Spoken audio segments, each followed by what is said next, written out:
Assalamualaikum warahmatullahi wabarakatuh. Bertemu lagi dengan saya Imron Permana di materi prakarya dan kewirausahaan kelas 10 semester genap. Nah, kita akan lanjutkan materi usaha produk grafika nih guys, yang kedua tentunya ya. Nah, minggu lalu kita sudah membahas tentang apa sih produk grafika, apa sih jenis-jenisnya gitu ya, bagaimana sih proses pembuatan untuk usaha produk grafika. Nah, untuk pertemuan kali ini kita akan membahas cara perhitungan biaya produksi atau harga pokok produksi produk grafika. Nah, yang kedua kita akan membahas tentang strategi pemasaran produk grafika, dan yang terakhir kita akan membahas tentang proses evaluasi hasil kegiatan usaha produk grafika. Oke, langsung saja kita bahas yang pertama.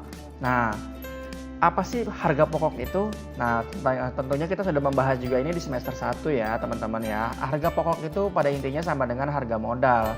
Nah, harga modal ini kita hitung nih untuk mengetahui nanti dan untuk menentukan harga jual ya. Kalau kita sudah menentukan harga jual, kita bisa menentukan juga nanti keuntungannya ya, mengetahui keuntungannya dengan cara harga jual kita berapa di totalnya pendapatannya, terus nanti dikurang dengan harga modal atau harga pokoknya, nanti dapatlah keuntungan.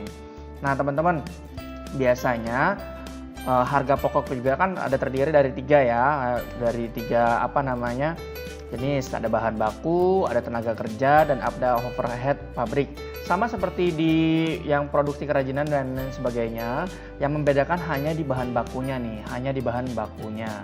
Nah, kalau misalkan tenaga kerja ya sama kan, manusia ya, overhead pabrik juga sama. Nah, kalau di kita untuk yang harga pokok ini, hanya yang membedakan adalah harga bahan bakunya. Nah, biasanya bahan baku yang ada di ada di produk usaha grafika ini, ada biaya kertas, contohnya ya, ada biaya tinta, biaya toner, biaya plat ya, ada biaya developer, biaya desain, biaya mencetak, biaya memotong, dan biaya mengepak. Ini contoh-contoh biaya bahan baku yang ada di usaha produk grafika. Nah, kalau biaya bahan baku yang di biaya kerajinan dan lain sebagainya itu memang beda dengan biaya produk grafika. Oke, langsung saja kita langsung bahas yang strategi pemasaran produk grafika.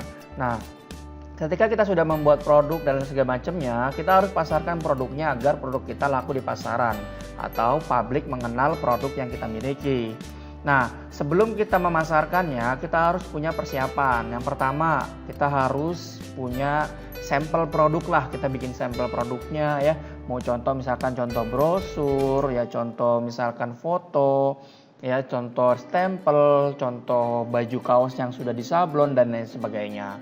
Ya, jadi buat sampel dulu produknya supaya customer ya tahu ya, supaya customer tahu contohnya bagus loh seperti ini dan itu gitu misalkan. Jadi customer tertarik dan hingga saya mau buat seperti ini supaya saya mau bikin produk seperti ini. Jadi customer tahu. Yang kedua, kita buat desainnya, desain produk. Kalau misalkan fotonya sudah ada, misalkan sampelnya sudah ada, kita foto nih atau kita ambil gambarnya lalu kita masukin ke desain. Kita tampilkan di digital ya, secara digital. Misalkan kita bisa kirim lewat WA, kita kirim lewat media sosial lainnya seperti Instagram dan lain sebagainya. Jadi punya desain produknya. Nah, yang terakhir kita harus siapkan juga pelajari tentang desain grafis ya. Kita harus pelajari tentang desain grafis ya. Kalau misalkan kelas 10 itu biasa bisa belajar CorelDRAW, Adobe Photoshop dan lain sebagainya, produk-produk desain grafis yang bisa kalian pelajari ya, software-software yang disediakan oleh Adobe misalkan, atau CorelDRAW juga bisa ya. Nah, bagi pemula bisnis percetakan kita nggak perlu nih membeli semua peralatan yang dibutuhkan kayak mesin cetak offset ya, rekam master, setting komputer ya, mesin print dan lain sebagainya. Sebenarnya nggak harus. Kalau kalian misalkan punya skill saja, kalian bisa lempar juga ke tukang desain dan lain sebagainya dan tukang cetak. Jadi nggak harus punya ini semua juga sebenarnya bisa, tapi tetap paling tidak ini harus disiapkan ya. Dia ada sampelnya, ada desainnya, ada skill untuk desain grafis ya. Kalaupun belum bisa lempar ke tukang desain. Nah, lalu biasanya sih pemasaran produk grafika itu dilakukan secara langsung ya teman-teman ya. Nah, dilakukan secara langsung ke customer biasanya. Kita baik lewat media sosial tadi atau lewat langsung ditawarkan lewat ketemu langsung seperti itu ya. Oke, nah biasanya dilakukan dengan promosi atau menampilkan demo produk atau display produk ya. Jadi bisa dengan mempromosikannya dengan gambar dan lain sebagainya, dan juga bisa menampilkan demo produk atau display produk yang sudah jadi tentunya supaya customer tahu. Lalu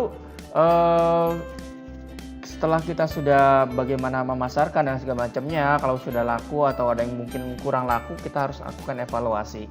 Nah, kita harus lakukan proses evaluasi hasil kegiatan usaha nih produk Grafika. Apa saja sih yang harus dievaluasi? Yang pertama adalah keuntungannya berapa, ya kan, yang didapat, apakah untung atau rugi. Ya, kalau misalkan rugi, berarti apakah ada kesalahan dalam penentuan harga jual misalkan, atau mungkin ada kebanyakan atau over dari modalnya ya, budgetnya terlalu banyak ya. Terus kedua, penguasaan teknis. Nah, ini juga harus dievaluasi apakah kita sudah memahami teknisnya. Yang ketiga, pemasarannya apakah sudah tepat sasaran ya, ataukah mungkin kita salah sasaran ya. Jadi pemasarannya harus maksimal, misalkan lewat media sosial dan lain sebagainya. Yang kelima, ada tenaga kerja. Apakah tenaga kerjanya benar-benar mumpuni di bidangnya atau tidak? Jika kurang mampu, maka kita harus mengadakan pelatihan-pelatihan khusus mungkin tentang desain grafis kepada tenaga kerja kita. Yang keenam, ada modal. Misalkan modalnya apakah kecilan, apakah bagaimana atau kurang seperti apa? Nah, kita harus evaluasi.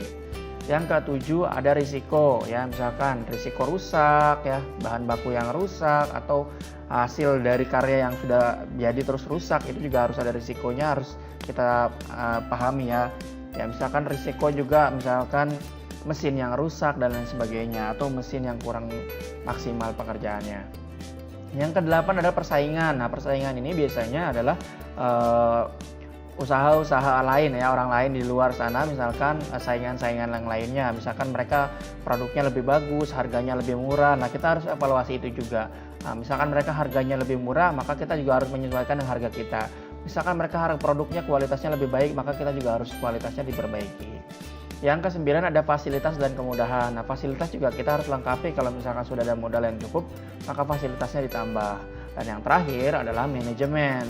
Ya, bagaimana manajemen produksi, bagaimana manajemen pemasaran dan lain sebagainya. Kita harus punya manajemen yang baik agar usaha produk Grafika kita berjalan dengan lancar dan baik ya teman-teman.